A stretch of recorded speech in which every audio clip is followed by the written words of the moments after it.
Hi everyone, welcome to one of our training seminars that we've got.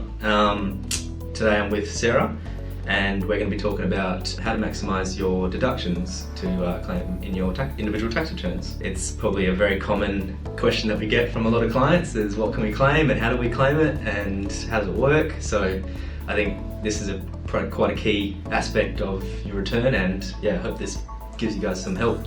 What we're basically going to run through is the differences between a tax offset and a deduction. So what's the difference between the two? And then we're mainly going to focus on the deduction side of things. So go into some examples and what you need, and also maybe some record keeping as well. So first of all, a deduction is basically an expense that reduces your taxable income. It doesn't actually reduce the actual tax payable. In terms of a deduction, when you pay for the expense, you get a percentage of that deduction back in your tax, and that all depends on your marginal tax rate, but it's different for a tax offset. Yeah, so with a tax offset, that reduces your tax payable. So recently the government introduced a tax offset for low to mid-income earners, and that was for $1,000, so that gets taken off from the tax payable. Yeah, so you're basically getting that 100% off your tax payable instead of being a percentage. So that's it's a key difference to sort of note. So that's pretty much the gist of it. Deductions in general. So I think it's important to sort of identify what a deduction is and how you can sort of claim it. The important thing to note, really, the two important things to note is really you have to have incurred the expense, and the expense has to be in a direct nexus of your assessable income. What I mean by that is with incurred, it's basically you should have paid for the expense and actually incurred the expense yourself. And in relation to direct nexus, it has to be directly related to producing assessable income. So we'll just go into some of the common deductions that people generally claim. The first one being motor vehicle.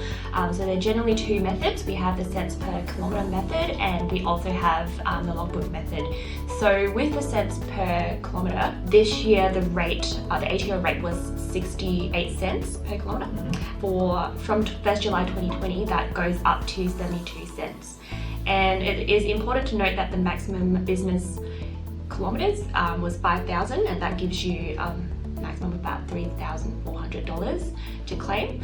And you do need to make sure that you are keeping records of this travel, just so in the event of the ATO asking you for details, you have that ready, and you can just send that off. And a form of sorry to interrupt, but a form of record keeping for a business claim like that, a simple diary is sufficient enough. Just on Excel. Something just quickly doesn't have to be too fancy. And of course with the logbook method, you just need to keep track of your business use percentage of your vehicle, and that needs to be over a continuous period of 12 weeks, and this logbook is valid for 5 years. So we'll just apply that same percentage across the 5 years. So it applies to everything, just running costs, depreciation. It's pretty handy, and we do recommend this one. This is a key one that we actually really enjoy. Helps when that's prepared. The second sort of common deduction that you see is laundry and clothing.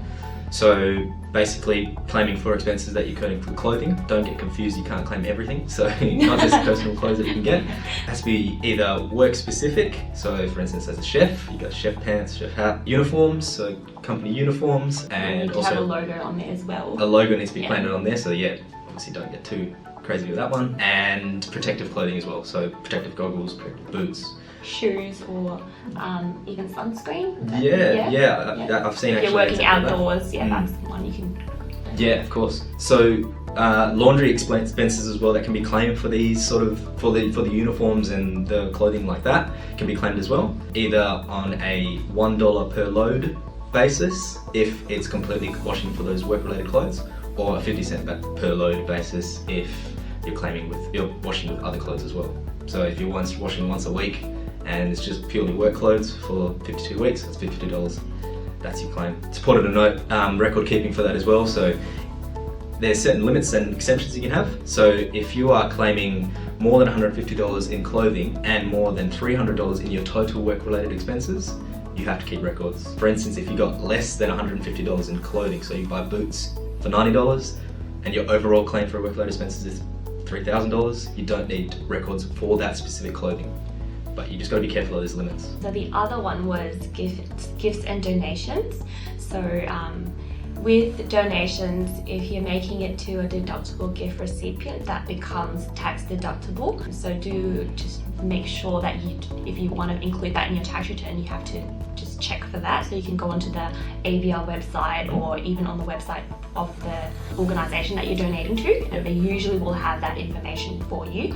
So just one thing to note with your gifts and donations, for it to be tax deductible, there shouldn't be any benefit that you receive. So for example, if I were kind of donating money and I got a raffle ticket in return, so that wouldn't be tax deductible because I'm in a position where I could potentially win a prize. Yeah. So that's the benefit that comes back to me. But even though it might be for a good cause, if you have that potential benefit that's there, Yeah, it's sort of, unfortunately. it's not really. Another important one as well that's been developing a lot is home office expenses. So recently, the ATO have actually come out with some new rates, considering everyone has to work from home from this unfortunate global pandemic. The normal rate for home office expenses is applying your work from home and applying by the fixed rate of 52%. That's the fixed rate method. Or you've got the actual method where you can actually work out your specific deductions you've incurred and then apply a percentage on what you've worked from home and apply that to your deduction.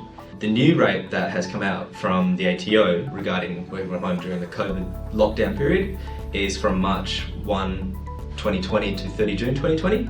And I think they've extended as well for next financial year, not worry about 2020 because they're doing 2020 returns. This rate is at 80 cents per hour. So that's an accelerated rate, obviously, because the ATO realised that people are going to be working from home a lot more and there's going to be a bit more of cost involved. So that's the new fixed rate. So if you have worked from home the whole year, we can apply the 52% for up till the 1st of March, and then we'll apply the new rate as a shortcut method. So you're sort of maximising your deductions there. But yeah, it can get quite tricky as well. So it would really be helpful to get in contact with us or contact with your accountant if you want to look into that further. And the last one that we have for you today was for tools and equipment. So if you say you're a tradie and you have all these equipment that you need for work, those would generally be tax deductible. And anything that's under 300, you get an immediate write-off for. Anything above, you'd have to depreciate that.